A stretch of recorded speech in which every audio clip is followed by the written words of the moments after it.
Hi friends, how you all doing? Last class we had just started our new unit, Men and Media, and we just taken the story of message in page number 80 and 81. Today we are going to continue our this unit. All of you please take page number 82.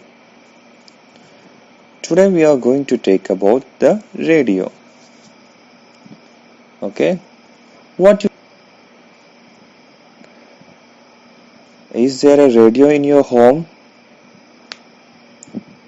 Maybe there's a chance, because in the old time radio was very popular in every homes. So before entering to our chapter, we have one video about the radio. So listen it carefully. Okay. Then after that, we will take our class. This was the only way a ship in distress could communicate before Marconi came on the scene in the late 19th century.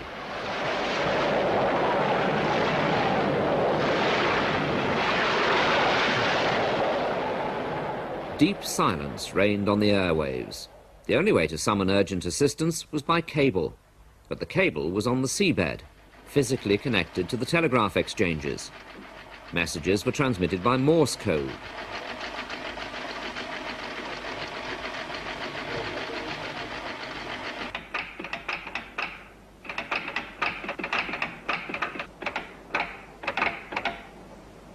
In Morse, each letter is represented by a combination of dots and dashes, long and short electrical impulses.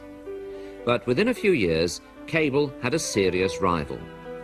The ancient university city of Bologna in Italy likes to boast of her highly charged atmosphere, just the place for inventors like Marconi, her most famous son. Even today, radio operators are known in Italy as Marconisti. From an early age, Marconi was fascinated by electricity. Working with leading researchers, he carefully built up the knowledge he needed for his inventions. He could never have done this with a conventional college education. His Irish mother brought her children up to speak English as well as Italian, and they were a musical family too. Guglielmo played the piano. While on holiday at the age of 20, he read an article on the experiments carried out by the German physicist Heinrich Hertz. This gave him a clear goal to aim at: the transmission of messages by means of electromagnetic waves. A spark jumps across the gap between two live wires. It emits electromagnetic radiation. This causes a second spark in the receiver. The radiation spreads out in all directions, like light waves. This phenomenon was at the heart of Hertz's research. At the same time, Alexander Popov in Russia was performing experiments on atmospheric electricity. He developed the rod antenna for use in his thunderstorm warning device. In France, Edouard Branly invented the coherer, a more efficient form of receiver. It consists of iron filings in a tube. They cohere when a signal is received, thus closing an electrical circuit. Marconi installed a tapper in this device to shake the filings apart again, preparing them for the next signal. With his goal now clear, Marconi worked like a man possessed at the top of his parents' villa.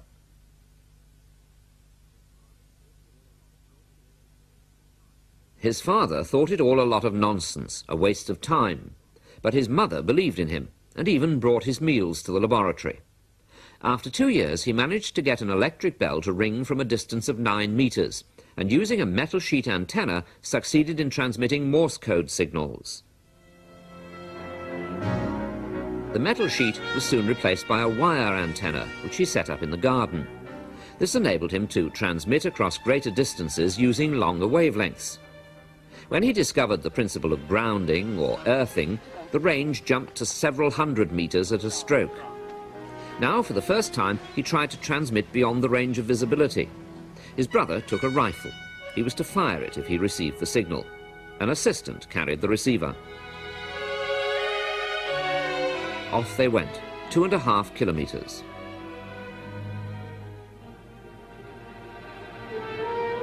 On the table was his well-tried equipment: the Morse key, the balls for the spark gap, the induction coil, the battery. He was the first to use the same antenna for both transmission and reception.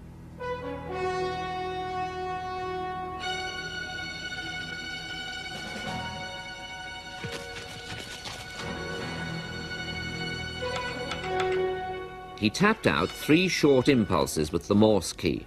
They caused 3 sparks to jump, producing the electromagnetic waves. Incredibile! Funziona! Mamma mia!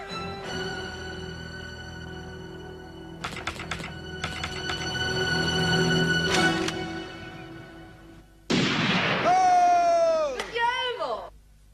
The proud result? His signals went through forests, walls, fog, night, and over mountains and across seas. The electric current causes the electrons in the antenna to vibrate. They generate the radio wave. But in Marconi's early days, no one knew about electrons. Italy showed little interest in the invention, so Marconi went to Britain. With its enormous navy, Britain might be able to make good use of wireless transmission, he thought. The Post Office engineers, though sceptical, gave him support. Using antennas suspended from flying kites, Marconi soon achieved a range of 15 kilometers over water and sent the first wireless telegrams.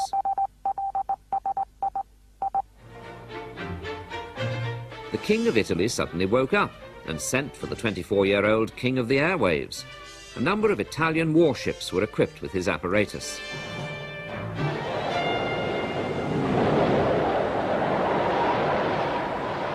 The frequency spectrum was still very broad, but it was adequate for summoning assistance, for example.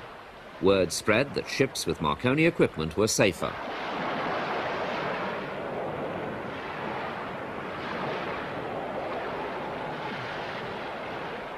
The most urgent problem was to find a way of filtering the actual message out of a jumble of waves. Steady improvements in the receivers, allowing accurate tuning, enabled transmitters and receivers to function more reliably. Alongside the equipment, Marconi also hired out the radio operator, an entirely new trade. He imposed one condition: messages could only be sent to his stations, an effective monopoly. Altogether, Marconi held 800 wireless telegraphy patents.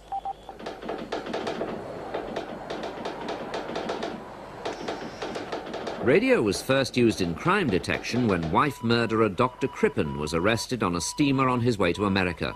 The wireless signal had got there first. When the Titanic sank, 700 passengers owed their lives to the SOS message broadcast by the ship's radio operator. After this disaster, emergency frequencies were agreed worldwide. Cartoonists showed Marconi bartering for souls with King Neptune. 11 years earlier, Marconi had secretly prepared his attempt to bridge the Atlantic. At Poldhu, on the coast of southwest England, he built the biggest transmitting station yet seen.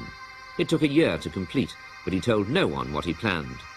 The antennas were damaged by winter storms, but at 12:30 one December day in 1901, he reported the weak reception of signals from 3,200 kilometers across the Atlantic. Alle 12:30, ecco giungere al mio orecchio, debolmente, i segnali che venivano lanciati nello spazio dalla stazione di Poldhu sull'altra sponda dell'oceano. His diary listed only the frequencies and, hardly legible, the times of reception.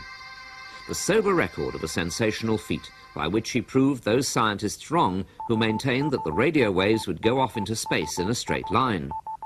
But long waves, with a wavelength of between 1,000 and 10,000 meters, go no higher than the ionosphere. The Earth's conductivity means they follow the curvature of the globe. A few years earlier, Marconi had been the victim of industrial espionage in England. The spy was the German physicist Professor Slaby on the right. He'd already conducted experiments of his own with radio waves, as had Professor Karl Braun, who invented a new transmitter system. He shared the 1909 Nobel Prize for Physics with Marconi. But it took Kaiser Wilhelm to coordinate the German national effort. He wanted to break Marconi's monopoly, and at his bidding, the Telefunken company was set up. Telefunken was another success story. The Germans demanded the opening up of the airwaves on all frequencies, a goal they achieved at international conferences on the subject.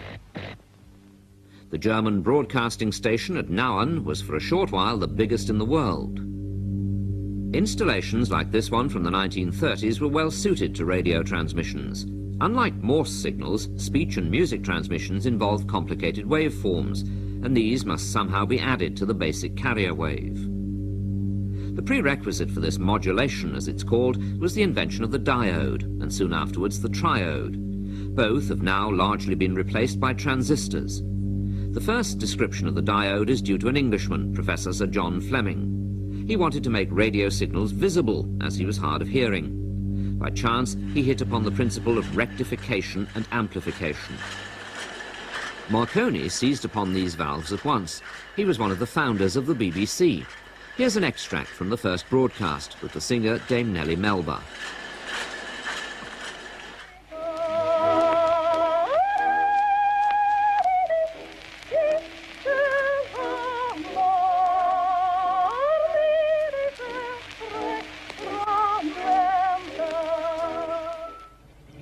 When Vatican Radio was inaugurated, the Pope asked Marconi how it worked. He replied, "Your Holiness must have a better idea than I. You are nearer to God. I don't know the answer." With the help of God, who has placed such mysterious forces at the disposal of mankind, I've been able to construct a transmitter which will carry the voice of the Holy Father to every part of the world.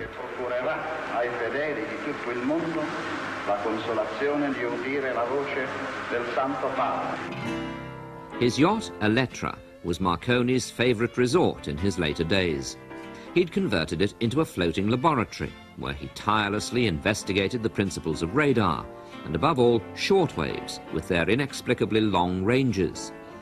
He had no way of knowing that those waves that propagate upwards are partly reflected by the ionosphere. The ionosphere is an electrically charged layer of the atmosphere ranging from 1 to 400 kilometres above the Earth. It reflects waves with a wavelength of between 10 to 100 metres. Between the ground waves and the reflected waves, there's mostly a dead zone. In certain circumstances, short waves are sometimes reflected within the ionosphere.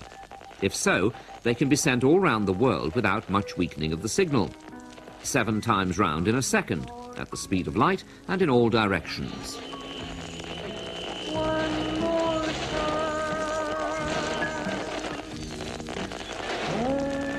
And so Marconi's vision of a worldwide radio network has come true. Marconi was the very embodiment of the kind of researcher whose ideal is to dominate nature for the benefit of humanity. He was totally non-political, with an eye only for the practicalities. That was his greatest strength and his greatest weakness.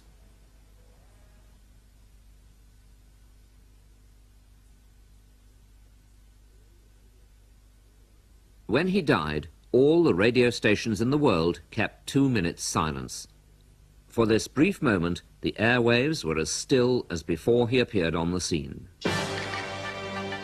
A good 10 years later, the foundations of modern electronics were laid with the discovery of the transistor. The last really tangible process, the spark, has long since disappeared from radio technology. Satellite communications mean that every ship anywhere in the world is accessible by radio, not to mention their role in a host of other services.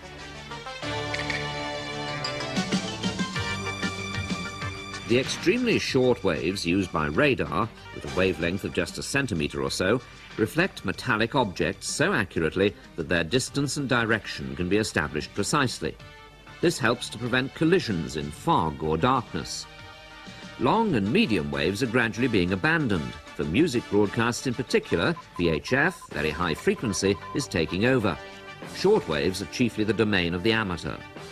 This worldwide communications network has enabled us to think on a global scale. It's the foundation of international trade and international markets. But this flood of information has its darker side. There's no guarantee of truth, and there's the threat that it may be just as destructive as other kinds of flood.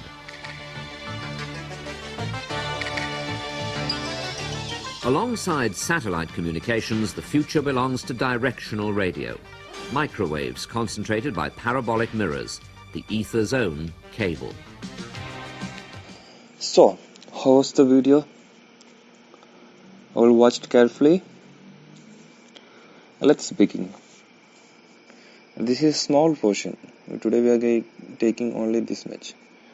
We have a big one in next class. Okay. So can we start?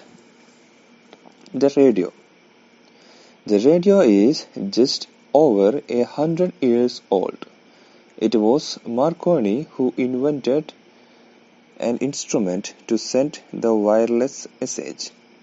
He sent the first radio message in 1895. This marked the birth of the radio. It was, in fact, developed from the telegraph, which was invented by Koch and Wheatstone in 1835. Later, it was perfected by Morse. The word telegraph is derived from two Greek words, telos, which means distant, and grapo, which means to write. The invention of the telephone by Alexander Graham Bell in the year 1876 was another revolutionary step in the field of communication. It became more popular because the person at the other end could hear the speaker's voice. Okay, let's check the meaning. The radio is just over 100 years old. Just over 100 years old എന്നാല് വെറും 100 years old മാത്രമേ ആയിട്ടുള്ളൂ അല്ലേ? Radio is just over 100 years old. 100 years old ആയി. It was Marconi who invented an instrument. അല്ലേ? It was Marconi. ആരായിരുന്നു അത് കണ്ടെത്തിയത്? അത് കണ്ടെത്തിയത് മാർക്കോണി ആയിരുന്നു. Who invented an instrument? അയാളെന്താ കണ്ടെത്തിയത്? Invented an instrument. അല്ലേ? ഒരു ഇൻസ്ട്രുമെന്റ് ഇൻവെന്റ് ചെയ്തു, കണ്ടെത്തി. To send the wireless message. Wireless message send ചെയ്യാൻ വേണ്ടിയിട്ട് ഒരു ഇൻസ്ട്രുമെന്റ് കണ്ടെത്തി. He sent the first radio message in 1895. അല്ലേ? അദ്ദേഹം ഫസ്റ്റ് റേഡിയോ മെസ്സേജ് എപ്പോഴാണ് സെൻഡ് ചെയ്തത്? 1895. This marked the birth of the radio. ഈ കാര്യമാണ്, ഈ സെൻഡ് ചെയ്ത മെസ്സേജാണ് എന്ത് റേഡിയോയുടെ ജനനമായിട്ട് കണക്കാക്കുന്നത്, മാർക്ക് ചെയ്യപ്പെടുന്നത്. It was in fact developed from the telegraph. അല്ലേ? അതെങ്ങനെ ഡെവലപ്പ് ചെയ്ത്? ടെലിഗ്രാഫ് എന്ന് പറഞ്ഞ സാധനം ഉണ്ടായിരുന്നു മുമ്പ്, അതിൽ നിന്ന് ഡെവലപ്പ് ചെയ്താണ് radio. Which was invented by Cooke. Telegraph ആരെ ഇൻവെന്റ് ചെയ്തത്? കോക്ക് ആയിരുന്നു. അല്ലേ? കോക്ക് എന്ന് പറഞ്ഞ ആളാണ്. Cooke and Wheatstone. അല്ലേ? കോക്കും വെസ്റ്റേണും കൂടിയാണ് ഇൻവെന്റ് ചെയ്തത് in 1835. Later it was perfected by Morse. പിന്നെ എന്ത് ചെയ്തു? അത് കുറച്ചും കൂടി ബെറ്റർ ആക്കി, കുറച്ചും കൂടി പെർഫെക്റ്റ് ആയത് ആരാണ്? മോഴ്സ് എന്ന് പറഞ്ഞ ആളാണ് കുറച്ചും കൂടി ബെറ്റർ ആക്കിയത്. The word telegraph is drawn from two Greek word. ആ ടെലിഗ്രാഫ് എന്നുള്ള വേർഡ്സ് എങ്ങനെയാണ്? Derived from two word. എന്തെന്നാ? രണ്ട് ഗ്രീക്ക് വേർഡിന് ഡിറൈവ് ചെയ്താണ്, വ്യാഖ്യാനിച്ചതാണ്. Tele which means distance. Tele എന്ന് പറഞ്ഞാൽ ഡിസ്റ്റൻസ് എന്നർത്ഥം വരുന്ന ടെലോ എന്ന വാക്കും, grapho which means to write. Grapho എന്ന് പറഞ്ഞാൽ എഴുതുക എന്നർത്ഥം വരുന്ന ഗ്രാഫോ എന്നുള്ള രണ്ട് വേർഡ് കൂടി മിക്സ് ചെയ്തിട്ടാണ് ടെലഗ്രാം എന്ന് വന്നത്. ഓക്കെ, ടെലഗ്രാഫ് എന്ന് വന്നത്. The invention of the telephone by Alexander. അല്ലേ? Invention of the telephone. ടെലിഫോണിന്റെ ഇൻവെൻഷൻ ആരാണിത്? Alexander Graham. അല്ലേ? അലക്സാണ്ടർ ഗ്രഹാം ടെലിഫോൺ കണ്ടെത്തിയപ്പോൾ Alexander Graham Bell in year of 1876. 1876 telephone കണ്ടെത്തിയതിനു ശേഷം വാസ് അനദർ റിവല്യൂഷണറി. അത് കുറച്ചും കൂടി ബെറ്റർ ആയിട്ടുള്ള ഒരു വിപ്ലവമായിരുന്നു, ഒരു മുന്നേറ്റമായിരുന്നു. അല്ലേ? Step in the field of the communication. കമ്മ്യൂണിക്കേഷന്റെ ഫീൽഡിൽ കുറച്ചും കൂടി മുന്നേറ്റം ഉണ്ടാക്കിയ ഒരു കാര്യമായിരുന്നു ടെലിഫോണിന്റെ കണ്ടെത്തൽ. It become more popular because the person at the other end could hear the speaker's voice. ഇതെന്ത് ചെയ്തത്? കുറച്ചും കൂടി പോപ്പുലറായി. എന്തുകൊണ്ടാണ് പോപ്പുലാരിറ്റി? Because the person the other and could hear the speaker's voice അല്ലേ. ഫോൺ ചെയ്യുമ്പോൾ നമുക്ക് അപ്പുറത്തുള്ള ആളുകളെ പോലും സംസാരിക്കാൻ പറ്റുമായിരുന്നു. അപ്പോൾ അതുകൂടി ആയപ്പോൾ അതെന്ത് ചെയ്തു, കുറച്ചും കൂടി മോർ പോപ്പുലറായി, കുറച്ചും കൂടി കൂടുതൽ പോപ്പുലറായി. Understood? This is very simple. You just read this, okay? And we will take the next class, the television. It is a big chapter. Okay, so till then, bye. Take care.